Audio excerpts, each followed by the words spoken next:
आखाती भागात वाढलेल्या युद्धाच्या सावटामुळे जागतिक अर्थव्यवस्थेला मोठा धक्का बसण्याची शक्यता निर्माण झाली आहे। इराण आणि अमेरिका यांच्यातील तणाव आता थेट तेल बाजारावर परिणाम करताना दिसतोय।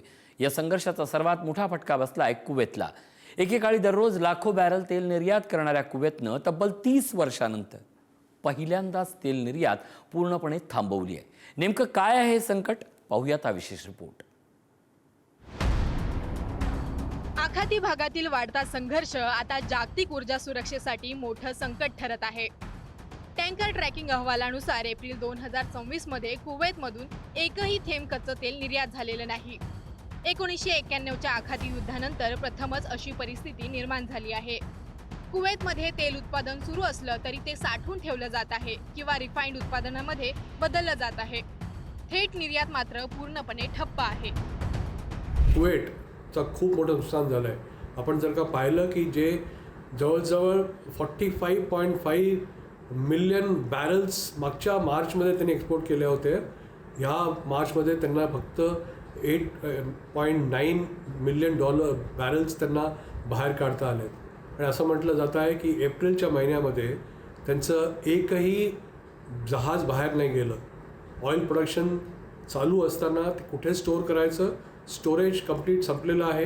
रिफाईन करून ठेवलेलं ऑइल पण पूर्णपणे वापरलं गेलं आहे आणि जर का त्याला आउटलेट नाही मिळालं तर कुवेतला खूप मोठं नुकसान होणार आहे। आज पण जरी युद्ध थांबलं तरी कुवेतला परत नॉर्मल दिशेने जायला कमीत कमी उरलेलं वर्ष लागेल किंवा असं म्हटलं जातं की 2 वर्ष पण लागतील। या संकटाचं केंद्र आहे स्ट्रेट ऑफ हॉर्मुझ। जगातील जवळपास 20% तेल पुरवठा ज्या मार्गावरून होतो तोच मार्ग आता तणावाच्या छायेत आहे।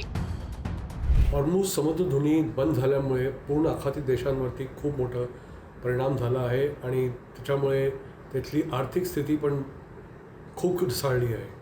आपण पाहतोय, आपण पहिले पण बोललो आहे की हॉर्मुझमधून जवळजवळ 20% पूर्ण जगाचं इंधन किंवा क्रूड ऑइल बाहेर पडतं। जेव्हापासून US, इराण, इस्रायल लढाई सुरू झाली आहे, म्हणजे 28 फरवरीपासून ते आत्तापर्यंत आपण पाहतोय की कशा प्रकारे पूर्ण जगामध्ये हाहाकार माजला आहे आणि कशा प्रकारे ऑइल आणि बाकी जितके कनेक्टेड कॉस्ट आहेत ते किती वाढले आहेत। सगळ्यांच्या किमती वाढल्या आहेत, इन्फ्लेशन जबरदस्त वाढलं आहे। अमेरिकेने इराणशी संबंधित जहाज नेटवर्कवर कारवाई करताना अनेक टँकर्सना मार्ग बदलण्यास भाग पाडला आहे।